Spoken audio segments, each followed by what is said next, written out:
ভিডিওতে ক্লিক করার জন্য সকল চাকরি প্রার্থীদের অসংখ্য ধন্যবাদ। রাজ্যে এবার বিএলওর অফিসে ডাটা এন্ট্রি অপারেটর পদে নতুন কর্মী নিয়োগের একটি নতুন বিজ্ঞপ্তি প্রকাশিত হয়েছে।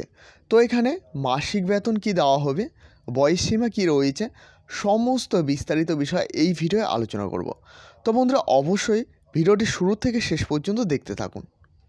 তো আপনাদের আবেদন পদ্ধতি শুরু হবে 14/11/2024 10টা AM থেকে এবং চলবে 30/11/2024 5টা PM পর্যন্ত। এখানে দেখতে পাচ্ছ opening date of submission of online application, অর্থাৎ অনলাইনে আবেদন শুরু হবে 14/11/2024 10টা AM থেকে, অর্থাৎ আজকে 10টা AM থেকে তোমাদের আবেদন পদ্ধতি শুরু হবে এবং চলবে 30/11/2024 5টা PM পর্যন্ত। অর্থাৎ 30 তারিখ 5টার আগে তোমরা যারা আবেদন করবে, কিন্তু তার আগে আবেদনপত্রটি জমা করতে হবে। দেখো, এখানে সেই বিষয়টি বলা হয়েছে, application submission only in the online mode before 5 PM on the last date of the submission of application shall be accept. অর্থাৎ তোমরা যারা লাস্ট ডেট অর্থাৎ 30/11/2024 5টা PM আগে জমা করবে, তাদের কিন্তু অ্যাপ্লিকেশন ফর্মটি অ্যাকসেপ্ট করা হবে।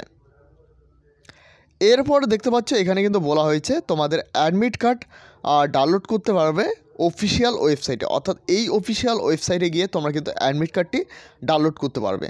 তো সেই বিষয়টি নিয়েও কিন্তু ভিডিও বানিয়ে দেবো তোমাদের যখন অ্যাডমিট কার্ড ডাউনলোড হবে। তোমরা যারা এখনও পর্যন্ত হোয়াটসঅ্যাপ গ্রুপ এবং টেলিগ্রাম চ্যানেলে জয়েন হননি, অবশ্যই জয়েন হয়ে নেবেন, কারণ সেখানে কিন্তু সমস্ত আপডেট সবার প্রথমে দেওয়া হয়ে থাকে।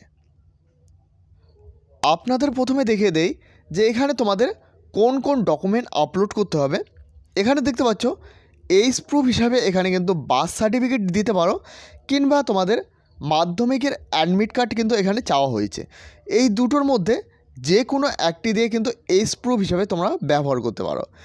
এরপর এখানে দেখতে পাচ্ছ অ্যাড্রেস প্রুফ হিসাবে এখানে কিন্তু Aadhaar card, voter card, passport, electric bill, এই তিনটির মধ্যে যে কোনো একটি কিন্তু আপলোড করতে হবে।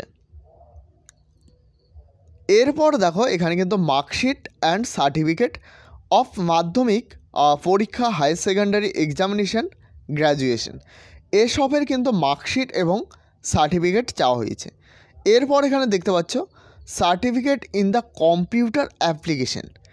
এরপর এখানে দেখতে পাচ্ছ recent passport size colour photography. তো এসব কিন্তু এখানে চাওয়া হয়েছে।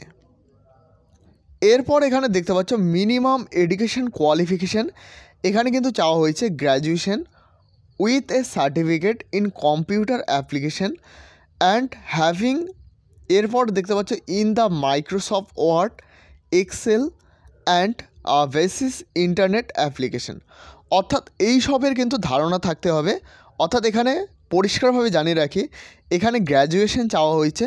এরপর কম্পিউটার অ্যাপ্লিকেশন থেকে এখানে কিন্তু এসব তোমাদের জানতে হবে, অর্থাৎ MS ওয়ার্ড, এক্সেল এবং ইন্টারনেট, এই তিনটি কিন্তু জানতে হবে।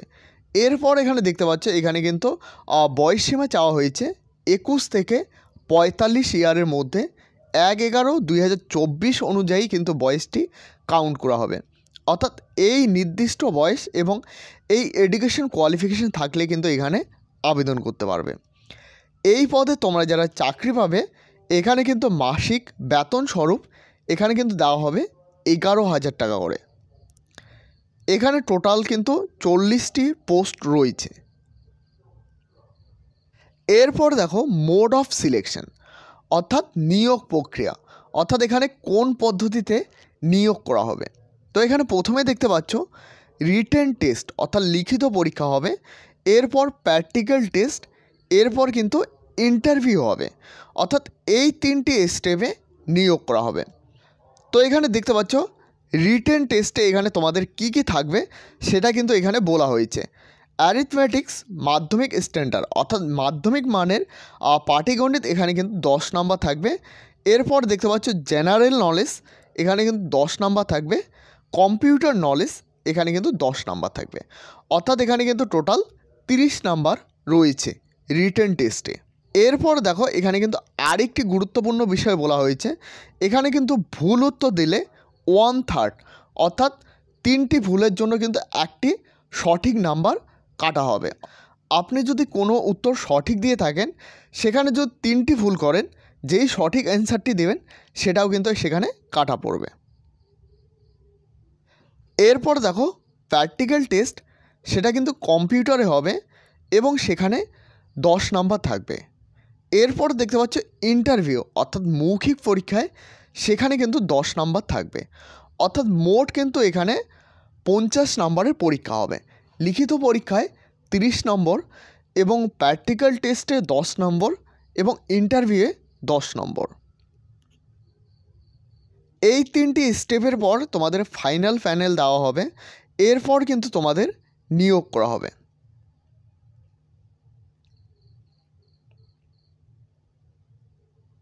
এই নোটিশটি পাবলিশড হয়েছে বীরভূম থেকে, এখানে ডেটটা দেখতে পাচ্ছ 11 নভেম্বর 2024 এই নোটিশটি কিন্তু পাবলিশড হয়েছে। এরপর এখানে দেখতে পাচ্ছ residential candidate most be permanent resident of the district of Birbhum, অর্থাৎ এখানে তোমরা যারা বীরভূমের স্থানীয় বাসিন্দা তারাই কিন্তু এই পদের জন্য আবেদন করতে পারবে। তো এই হলো আজকের গুরুত্বপূর্ণ আপডেটটি ভালো লাগলে অবশ্যই একটি লাইক করবে। এই চ্যানেলে প্রথমবার হয়ে থাকলে অবশ্যই চ্যানেলটিকে সাবস্ক্রাইব করে সাথে বেল আইকন প্রেস করতে ভুলবে না, এবং এখনও পর্যন্ত আমাদের হোয়াটসঅ্যাপ গ্রুপ এবং টেলিগ্রাম চ্যানেলে জয়েন না হয়ে থাকলে অবশ্যই জয়েন হয়ে নেবেন, কারণ সেখানে সমস্ত আপডেট সবার প্রথমে দেওয়া হয়ে থাকে। ভিডিওটি শেষ পর্যন্ত দেখার জন্য অসংখ্য ধন্যবাদ।